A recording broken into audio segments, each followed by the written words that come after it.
அடுத்தபடியாக ஸ்டோரேஜ் பள்ளிவாசலினுடைய பேஷிமாம்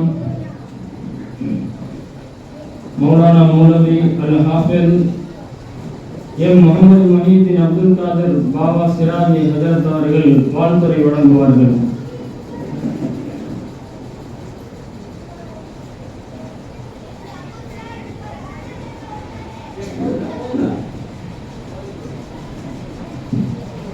அஸ்ஸலாமு அலைக்கும் வரஹ்மத்துல்லாஹி வபரகாத்துஹு. அல்ஹம்துலில்லாஹ் வஸ்ஸலாத்து வஸ்ஸலாமு அலா ரசூலில்லாஹ் வ அலா ஆலிஹி வ ஸஹ்பிஹி அஜ்மஈன். அல்ஹம்துலில்லாஹ். ஒரு அருமையான ஒரு மாலை பொழுதில் அல்லாஹ் ரசூலுக்கு பிடித்தமான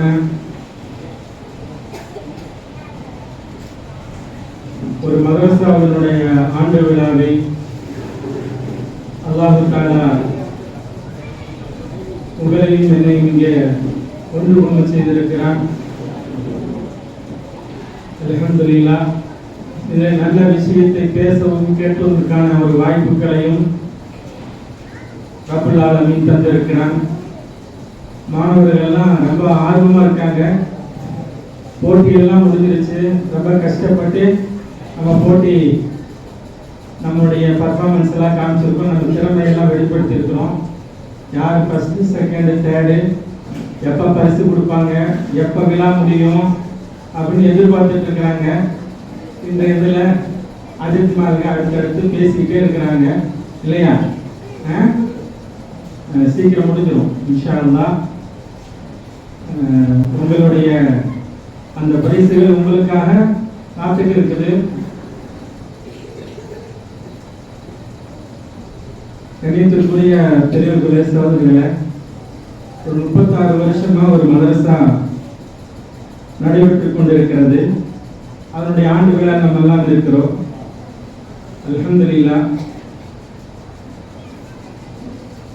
மதரசா மாணவ மாணவியர்களை ஊக்கப்படுத்துகிற விதத்தில், அவர்களை உற்சாகப்படுத்துகிற விதத்தில் போட்டிகள் எல்லாம் நடத்தி அவர்களுக்கு ஊக்கமளிக்கிற பரிசுகளையும் தந்து இந்த ஆண்டு விழாவினுடைய சிறப்பாக இந்த நிகழ்வுகள் இப்பொழுது நடைபெற்றுக் கொண்டிருக்கிறது. என்னை வாழ்த்த வேண்டும் என்று இங்கு அழைத்து நிறுத்தியிருக்கிறார்கள். 3 நிமிஷம் தாங்கியிருக்காங்க. பரக்கத்தாக 3 நிமிடம் தரப்பட்டிருக்கிறது. இதுக்கு பின்னாடி உலமாக்கள் எல்லாம் வாழ்த்து வளர்ந்துருக்கிறாங்க. 5 நிமிஷம் அல்ஹம்துலில்லாஹ். பரக்கத்தாக 5 நிமிடம் வந்துட்டாங்க. அல்ஹம்துலில்லாஹ். அல்லாஹ் பரக்கத்து செய்யட்டும்.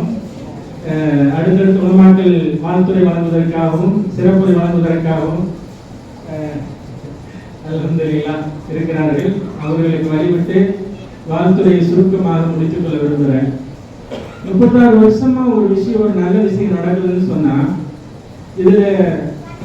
இதற்கான அச்சாரம், அடிப்படை காரணம் என்ன அப்படின்னு பார்த்தோம்னா மனத்தூய்மை. இஹ்லாஸாக ஒரு இபாதத்தை, ஒரு நல்ல அமலை, ஒரு நல்ல காரியத்தை நம்ம செஞ்சா அது தொடர்ந்து நடைபெறும்.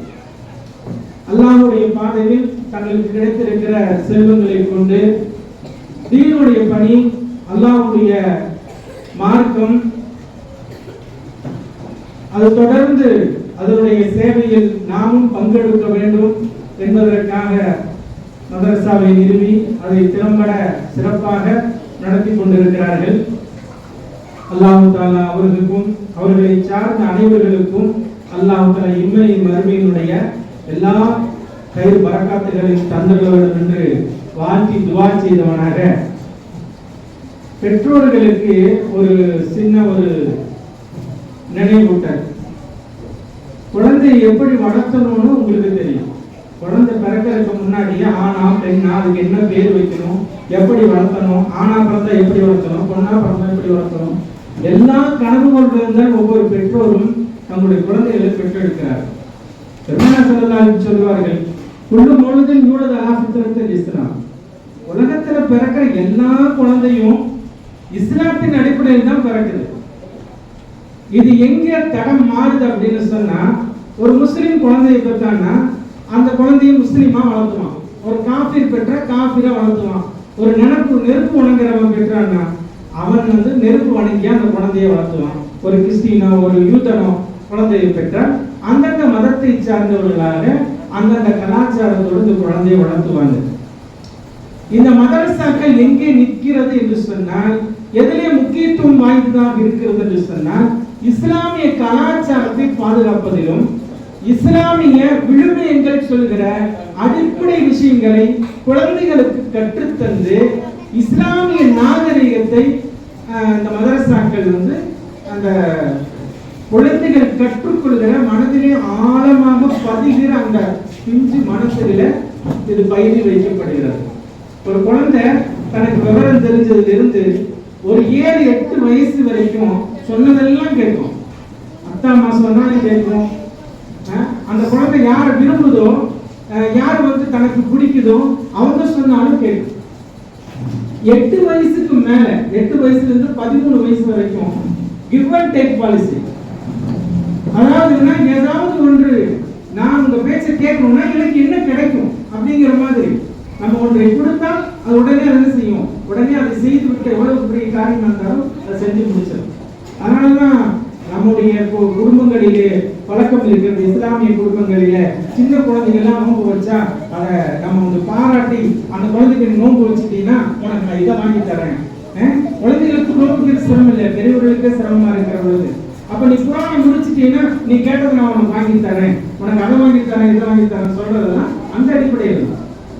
பெண்ணிற்குரிய பெருமக்களே, பெற்றோர்கள் குறிப்பான தாய்மார்கள் குழந்தை வளர்ப்புல முதலில் உஸ்தாதாக பெற்றோர்களிலே ஒரு தாய் தான் இருக்கிறார். அன்னைமணி தான் முதல் பள்ளிக்கூடம். அந்த தாய் இஸ்லாத்துடைய கலாச்சாரங்களையும் இஸ்லாமிய ஒழுக்கங்களையும் குறிப்பா சுன்னத்து, சுருக்கமா சொன்ன சுன்னத்தான வாழ்க்கைய அந்த குழந்தைக்கு கத்துக் கொடுக்கணும். ஒரு குழந்தை அம்மான்னு சொல்றதுக்கு முன்னாடி, அத்தான்னு சொல்றதுக்கு முன்னாடி லா இலாஹ இல்லல்லாஹ் முஹம்மது ரசூலுல்லாஹ் கலிமாவை சொல்லிக் கொடுக்கணும் என்றுதான் இஸ்லாம் சொல்லி தந்தது. இதெல்லாம் செய்யறாங்க. ஆனா எங்க கோட்டை விட்டுறாங்கன்னு சொன்னா, அந்த குழந்தைகள் வளர வளர அந்த குழந்தை கொஞ்சம் சொன்ன பேச்சு கேட்காது, சேட்டை அதிகமா செய்யும். இப்ப இங்கதான் தரம் மாறி போயிடுறாங்க பெற்றோர்கள். இது எப்படி ஹேண்டில் பண்றது, இது எப்படி கையாடுறதுன்னு தெரியாம அந்த குழந்தைகளை அதிர்த்தவர்கள் சொன்னது மாதிரி குழந்தைகள்ட்ட நல்ல பேச்சு பேசுங்க, வாழ்த்துக்களை கொடுங்க, அந்த குழந்தைகளை திட்டாதீங்க, அந்த குழந்தைகளுக்கு பத்துவா கொடுக்காதீங்க. அதுதான் அதிர்த்தவர்கள் இறுதியாக சொன்னாங்க. அப்ப அந்த குழந்தைங்க சேட்டை பண்ணுகிற பொழுது நமக்கு பொறுமை இழந்து அந்த குழந்தைகளை எப்படி கையாள வேண்டும் என்று தெரியாம அதை திட்டிடும், அது பத்துவா கொடுக்கணும். ஒரு கட்டத்துல எப்படி எல்லாம் செய்யக்கூடாதோ அந்த மாதிரி அந்த குழந்தைகளை நம்ம வளர்த்து விடுகிறோம். அதனால என்ன ஆயிருந்து சொன்னா, அந்த குழந்தை கொஞ்சமா சேட்டை பண்ணிட்டு இருந்த குழந்தை எச்சா சேட்டை பண்ண ஆரம்பிச்சிடும். கொஞ்சமா சொன்ன பேச்சு கேட்காம இந்த குழந்தை எச்சா சொன்ன பேச்சு கேட்காம திமிரு பிடித்து அழைக்கும்.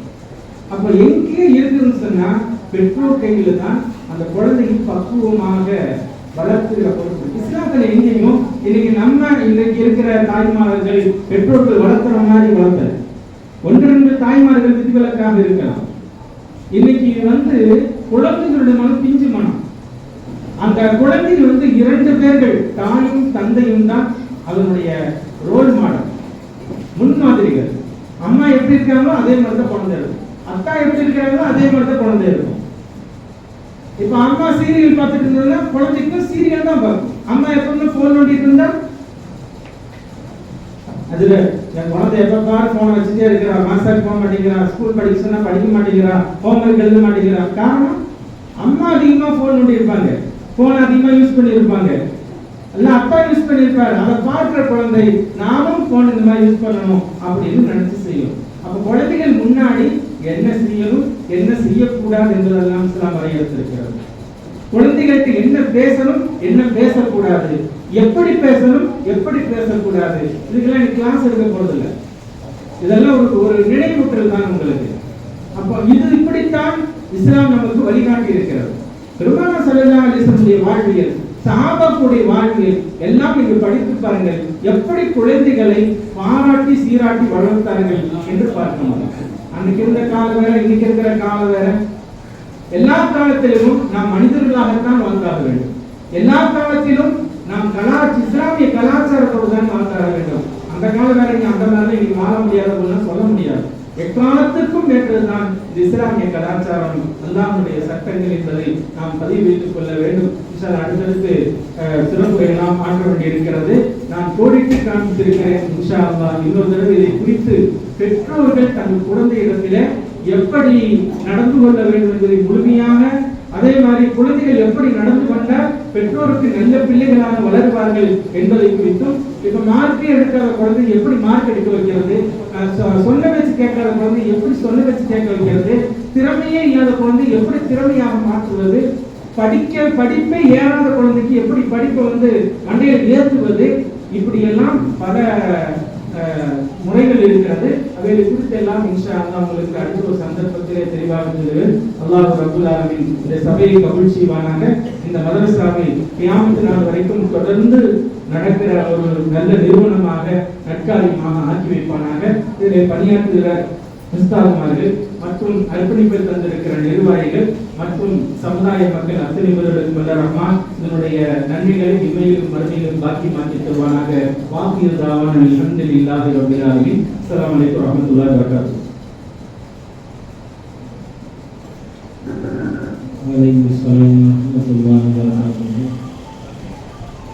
அழைப்பை ஏற்று என் வாழ்த்துறை மிக சிறப்பான முறையில் வழங்கிய தக்வா ஸ்டோரேஜ் பள்ளிவாசலினுடைய பேஷிமாம் முகமது மஹீதீன் அப்துல் காதர் சிராஜி ஹசரத் அவர்களுக்கு மதரசாவின் சார்பாக நினைவு பரிசு வழங்கப்படுகின்றது. நாரே தக்பீர்.